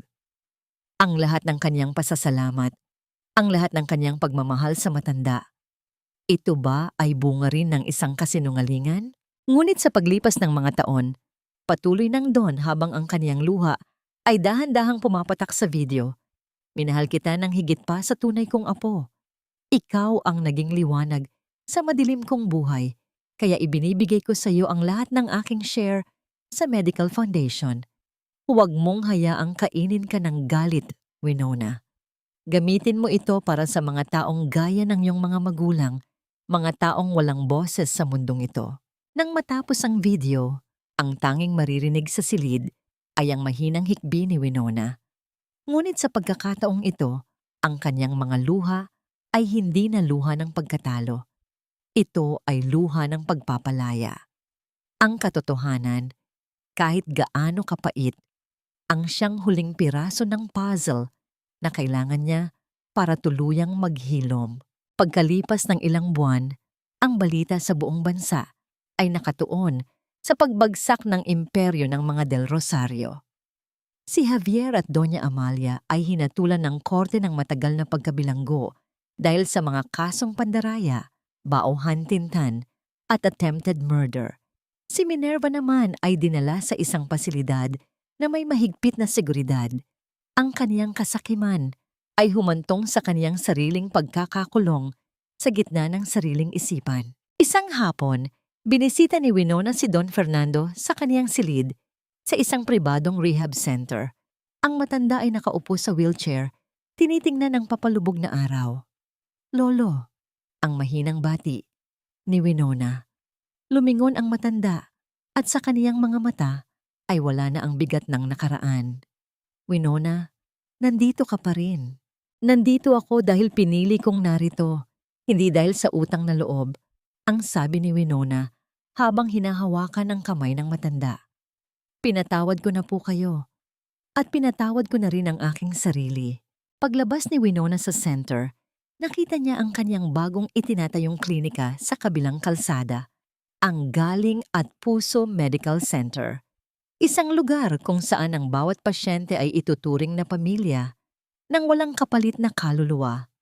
Ang kanyang stethoscope, na ngayon ay bago na, ngunit may nakasabit na maliit na brooch ng ibon na ibinigay sa kanya ni Aling Rosa bilang simbolo ng kalayaan, ay nakasabit sa kanyang leeg ng may dangal. Tumingala si Winona sa langit. Ang ulan ay tumigil na at ang bahaghari ay dahan-dahang gumuguhit sa ulap. Wala na ang takot, wala na ang pait. Ang huling tahi sa kaniyang puso ay ganap ng naghilom, hindi dahil sa gamot, kundi dahil sa lakas ng kaniyang sariling pagkatao. Sa dulo ng kalsada, nakita niya ang mga bata na naglalaro. Ang kanilang mga tawa ay tila isang musika na naghuhudyat ng isang bagong simula. Ang doktora, na dati ay biktima, ay isa na ngayong simbolo ng pag-asa. Tako.